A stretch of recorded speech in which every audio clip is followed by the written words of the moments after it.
செய்திகள். போர் விபத்தில் சிக்கி இளைஞன் பரிதாப மரணம், ஆசிரியை கைது. முள்ளிவாய்க்கால் கஞ்சி விவகாரம், தமிழ் மக்களுக்கு ரணில் பதில் கூற வேண்டும் என்கிறார் சுரேஷ் பிரேமச்சந்திரன். தமிழர் பகுதியொன்றில் பரபரப்பு சம்பவம். வடக்கிற்கு விஜயம் செய்யவுள்ள ஜனாதிபதி ரணில், பலப்படுத்தப்படும் பாதுகாப்பு. உயிரிழந்த பெண்ணை உயிர் பெறச் செய்த கிராம உத்தியோகத்தர். ஆயுதங்களை உற்பத்தி செய்ய போகும் இலங்கை. ஸ்டேலுக்கு செல்லவுள்ள 40,000 இலங்கையர்கள். களுத்துறை பாணத்துறையில் உள்ள பிரபல கல்லூரியொன்றின் பெண் ஆசிரியர் ஒருவர் ஓட்டி சென்ற சொகுசு கார் ஒன்று மோட்டார் சைக்கிளுடன் மோதியதில் இளைஞர் ஒருவர் உயிரிழந்துள்ளதாக போலீசார் தெரிவித்துள்ளனர். பாணத்துறை நிப்டாவ சந்தியில் வசித்து வந்த அவித்யா ரசிது பெர்னாண்டோ என்ற 18 வயதுடைய இளைஞனே விபத்தில் உயிரிழந்துள்ளார். பாணத்துறை ஹொரண வீதியில் பின்கோட்டுவ பிரதேசத்தில் இந்த விபத்து இடம்பெற்றுள்ளது. பண்டாரகவில் இருந்து பாணந்துறை நோக்கி சென்று கொண்டிருந்த போது எதிர் திசையில் வந்த மோட்டார் சைக்கிள் மீது கார் நேருக்கு நேர் மோதிய இந்த விபத்து ஏற்பட்டுள்ளது. விபத்தில் படுகாயமடைந்த மோட்டார் சைக்கிள் ஓட்டுநரான இளைஞர் பாணந்துறை வைத்தியசாலையில் அனுமதிக்கப்பட்டதன் பின்னர் உயிரிழந்துள்ளார்.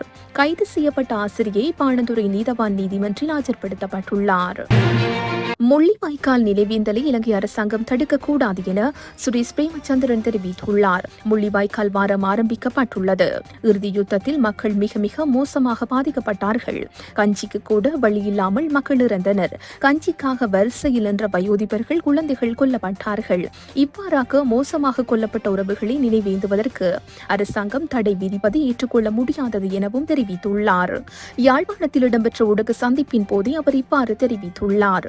இறுதி காலத்தில் அந்த மக்கள் எவ்வாறான நெருக்கடிகளுக்கு உள்ளாகியிருந்தார்கள் என்பதை வருங்கால தலைமுறை அறிந்து கொள்வதற்காக இந்த முள்ளிவாய்க்கால் கஞ்சி மக்களுக்கு வழங்கப்பட்டு வருகிறது எனவும் சுட்டிக்காட்டியுள்ளார். மேலும் மூதூரில் கஞ்சி வழங்கிய பெண்களை போலீசார் மோசமாக கைது செய்தனர். இது ஒரு அசிங்கமான விடயம். இனிமேல் இவ்வாறான விடயங்கள் நடைபெறக்கூடாது. ஜனாதிபதி தமிழ் மக்களுக்கு பதில் சொல்ல வேண்டும் என தெரிவித்தார். வவுனியா கூமங்குளம் கிராமத்தில் வீட்டு வளாகத்தில் 5 அடி நீள முதலை ஒன்று நுழைந்துள்ளது. இதனை அவதானித்த உரிமையாளர் வனஜீவராசிகள் திணைக்களத்தினருக்கு தெரிவித்துள்ளார்.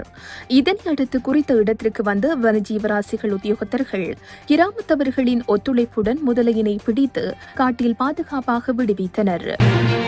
ஜனாதிபதி ரணில் விக்ரமசிங்கே இம்மாதம் இறுதி வாரத்தில் யாழ்ப்பாணம் மற்றும் கிளிநொச்சி மாவட்டங்களுக்கான விஜயம் ஒன்றை மேற்கொள்ள உள்ளதாக தெரிய வந்துள்ளது.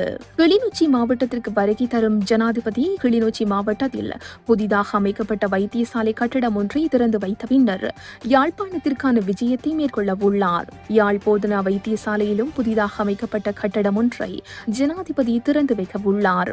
யாழ்ப்பாண விஜயத்தின் போது வலிவடக்கு பகுதியில் ஒட்டகப்புலத்திற்கு செல்லும் பிரதான பாதையினையும் உத்தியோகபூர்வமாக மக்களிடம் கையளிக்கும் நிகழ்வு இடம்பெற உள்ளது. ஜனாதிபதியின் பாதுகாப்பு பிரிவினர் தற்போதைக்கு யாழ்ப்பாணம் மற்றும் கிளிநொச்சி மாவட்டங்களுக்கு விஜயம் செய்து ஜனாதிபதியின் விஜயம் தொடர்பான பாதுகாப்பு நிலைமைகளை அவதானித்து வருகின்றனர் என தெரிய வருகிறது.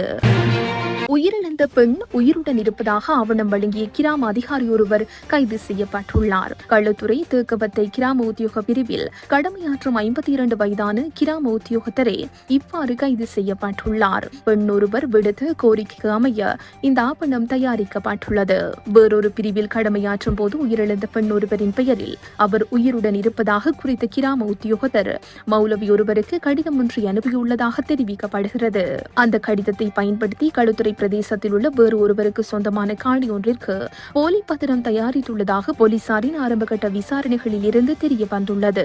எவ்வாறாயினும் விசாரணையில் குறித்த பெண்ணை தனக்கு தெரியாது எனவும் குறித்த பெண் கேட்டதை அடுத்து இந்த ஆவணம் தயாரிக்கப்பட்டதாகவும் சந்தேக நபர் போலீசாரிடம் தெரிவித்துள்ளார்.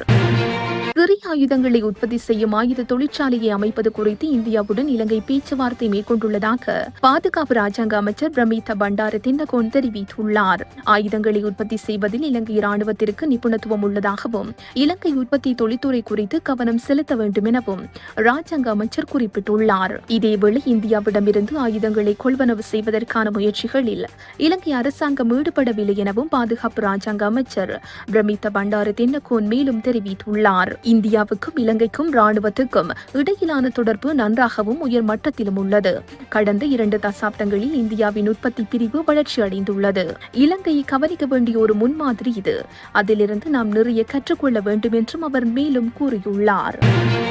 இலங்கை அணிசேரா நாடு என்பதனால் ஏனைய நாடுகளின் அரசியல் விவகாரங்களில் செல்வாக்கு செலுத்த முடியாது எனவும் நாடாளுமன்றத்தில் ஆர்ப்பாட்டம் செய்வதன் மூலம் இஸ்ரேலிய போரை நிறுத்த முடியாது எனவும் தொழிலாளர் மற்றும் வெளிநாட்டு வேலைவாய்ப்பு அமைச்சர் மனுஷ நாணயக்கார தெரிவித்துள்ளார்.